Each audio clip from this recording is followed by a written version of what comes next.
ಶ್ರೀ ಪರಾಭವನಾಮ ಸಂವತ್ಸರ ಉತ್ತರಾಯಣ ಗ್ರೀಷ್ಮ ಋತು ನಿಜ ಜ್ಯೇಷ್ಠ ಮಾಸ ಶುಕ್ಲ ಪಕ್ಷವಾಗಿದೆ. ಈ ದಿವಸ ಬುಧವಾರವಾಗಿರ್ತಕ್ಕಂಥದ್ದು ದಶಮಿ ತಿಥಿ ಚಿತ್ತಾ ನಕ್ಷತ್ರ. ಈ ದಿವಸ ಬುಧವಾರ ದಶಮಿ ಚಿತ್ತಾ ನಕ್ಷತ್ರ, ಚಿತ್ರಾ ನಕ್ಷತ್ರ ಅಂತಲೂ ಕರೀತಾರೆ ಅದನ್ನು. ಚಿತ್ರ ಎರಡೂ ಸರಿ, ತಪ್ಪೇನೂ ಇಲ್ಲ. ಇದು ತುಂಬ ಉತ್ಕೃಷ್ಟವಾದ ಒಂದು ಕಾಲವಾಗಿದೆ. ಈ ದಿವಸ ಯಾವುದೋ ಒಂದು ಶುಭ ಸಮಾರಂಭ, ಯಾವುದೋ ಸಂಸ್ಕಾರ ಇತ್ಯಾದಿಗಳಿಗೆ ಒಳ್ಳೆಯ ಉತ್ಕೃಷ್ಟವಾದ ತಿಥಿಯು ಪೂರ್ಣ ತಿಥಿ. ಬುಧನೂ ತುಂಬ ಶುಭವಾರವನ್ನು ಸೂಚಿಸ್ತಕ್ಕಂಥ ವಾರ. ನಕ್ಷತ್ರವೂ ತುಂಬ ಚೆನ್ನಾಗಿದೆ. ಹೀಗಾಗಿ ಇದೊಂದು ಒಳ್ಳೆಯ ಉತ್ಕೃಷ್ಟ ಕಾಲ. ಇಂತಹ ಒಳ್ಳೆಯ ಕಾಲದಲ್ಲಿ ಭಗವದ್ ಆರಾಧನೆಯೂ ತುಂಬ ಶ್ರೇಷ್ಠವಾದದ್ದು, ದಾನಾದಿಗಳು ತುಂಬ ಶ್ರೇಷ್ಠವಾದದ್ದು. ಮನಸ್ಸು ಉನ್ನತಿಯಾಗಲಿಕ್ಕೆ ಯಾವ್ಯಾವುದು ಸಾಧನವೋ ಅದೆಲ್ಲವೂ ಕೂಡ ಈ ದಿವಸ ಮಾಡಿದ್ರೆ ಬಹಳ ಒಳ್ಳೆಯದು.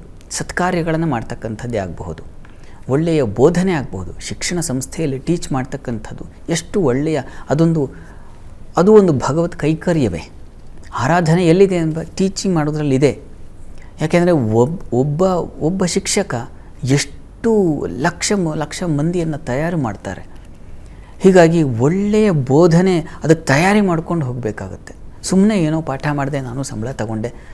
ಬುಧನ ವಾರದಲ್ಲಿ ಯಾಕಿದು ಬಂತು ಅಂತಂದರೆ, ಬುಧ ಜ್ಞಾನಿಗೆ, ಅವನು ಪ್ರಜ್ಞಾವಂತ. ಹೀಗಾಗಿ ಪ್ರಜ್ಞೆಯಿಂದ ಬೋಧಿಸ್ತಕ್ಕಂಥದ್ದು ಕೂಡ, ಒಳ್ಳೆಯ ವಿಚಾರಗಳನ್ನು ಹೇಳ್ತಕ್ಕಂಥದ್ದು ಕೂಡ ಒಬ್ಬ ಶಿಕ್ಷಕನಿಗೆ ಎಷ್ಟು ಜವಾಬ್ದಾರಿ ಇರಬೇಕು ಅಂತಂದರೆ ಅಷ್ಟು ತಯಾರಾಗ್ತಾರೆ ಮಕ್ಕಳು. ಅವರೆಲ್ಲ ಸಮಾಜವನ್ನು ಪ್ರತಿನಿಧಿಸ್ತಕ್ಕಂಥದ್ದು ಆಗಿರ್ತಾರೆ. ಸಮಾಜಕ್ಕೆ ನೋಡಿ ನೀವು ಕೊಡ್ತಕ್ಕಂಥ ಉಡುಗೊರೆ ಇದೆಯಲ್ಲ, ಶಿಕ್ಷಕರು ಕೊಡ್ತಕ್ಕಂಥದ್ದು ಎಷ್ಟು ಉನ್ನತವಾಗಿದೆ, ಎಷ್ಟು ಮೌಲ್ಯಯುತವಾಗಿದೆ ಅನ್ನೋದು ಅರ್ಥ ಆಗುತ್ತೆ. ಒಳ್ಳೆಯ ಶಿಕ್ಷಕ ಇದ್ದರೆ, ಪ್ರಚಂಡ ಬುದ್ಧಿವಂತ ಶಿಕ್ಷಕ ಇದ್ದರೆ ತಯಾರಾಗ್ತಾರೆ. ಆ ರೀತಿಯಲ್ಲಿ ಯಾವುದೋ ಒಂದೆರಡು ಮಕ್ಕಳು ಹೋಗಬಹುದು, ಆದರೆ ಹೆಚ್ಚಿನ ಪಾಲು ಮಕ್ಕಳು ಹಾಗೆ ತಯಾರಾಗ್ತಾರೆ. ತನ್ನ ಮೂಲಕ ಒಂದು ಸ್ವಾಸ್ಥ್ಯ ಸಮಾಜಕ್ಕೆ, ಬೌದ್ಧಿಕ ಶಕ್ತಿ ನಿರ್ಮಾಣಕ್ಕೆ ಇದು ಎಷ್ಟು ಉಪಕಾರಿಯಾಗುತ್ತೆ. ಇದು ಮಹಾದಾನ, ವಿದ್ಯಾದಾನ ಇದೆಯಲ್ಲ, ಅದರ ವಿದ್ಯಾದಾನಂ ಅಧಃಪರಃ ಅಂತ ಹೇಳುತ್ತೆ. ಅತಃಪರಃ ಅನ್ನದಾನಂ ಪರಂದಾನಂ ವಿದ್ಯಾದಾನಂ ಅತಃಪರಃ ಅಂತ. ಅನ್ನದಾನಕ್ಕಿಂತಲೂ ಶ್ರೇಷ್ಠವಾದದ್ದು ಅನ್ನೇನ ಕ್ಷಣಿಕ ತೃಪ್ತಿ ಯಾವಜ್ಜೀವಂಚ ವಿದ್ಯೆಯ ಅಂತ ಹೇಳುತ್ತೆ. ಅನ್ನ ಒಂದು ಕ್ಷಣ ಆಯಿತು, ಊಟ ಮಾಡಿದ್ಮೇಲೆ ಮುಗೀತು, ತೃಪ್ತಿ ಸಿಗುತ್ತೆ. ಒಂದು ಮತ್ತಷ್ಟು ಕಾಲ ಅದಕ್ಕೇನು ತಲೆ ಇಲ್ಲ, ಅಂದರೆ ಅಷ್ಟು ತಲೆ ಕೆಡಿಸ್ಕೋಬೇಕಲ್ಲ. ಊಟ ಮಾಡಿದ್ರೆ ಒಂದಷ್ಟು ಕ್ಷಣಿಕ ತೃಪ್ತಿ ಕೊಟ್ಬಿಡುತ್ತೆ, ಮುಗಿದೋಯ್ತದು.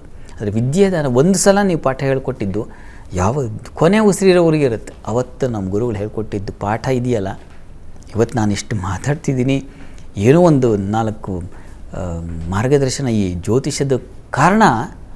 ಅದು ಹೇಳುವ ಕಾರಣ ಏನಪ್ಪ ಅಂದರೆ, ನಮ್ಮ ಗುರುಗಳು ಪೂಜ್ಯರಾದಂಥ ಮಂಜುನಾಥಚರಣರು ಕೊಟ್ಟ ಪಾಠದ ಆ ಉಡುಗೊರೆ, ಆ ದಾನ ಎಷ್ಟು ದೊಡ್ಡದು ಅಂತ ಅನ್ನಿಸ್ಕೊಳ್ಳುತ್ತೆ.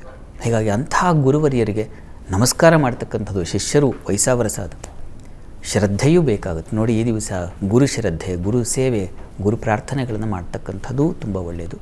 ಒಳ್ಳೆಯದನ್ನು ಬೋಧಿಸ್ತಕ್ಕಂಥದ್ದು ಒಳ್ಳೆಯ ಭಗವತ್ ಕಾರ್ಯವೇ ಆಗುತ್ತೆ. ನಾವು ಮಾಡುವ ಎಲ್ಲ ಕೆಲಸಗಳಲ್ಲೂ ಭಗವಂತನ ಕಾಣಬೇಕು ಕೂಡ.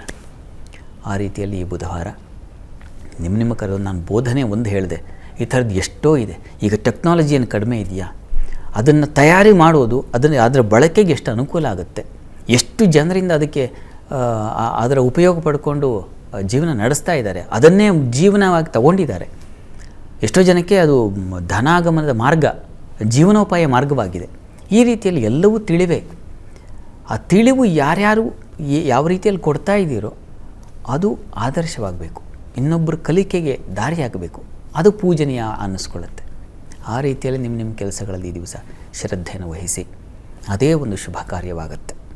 ಒಳ್ಳೆಯದಾಗಲಿ.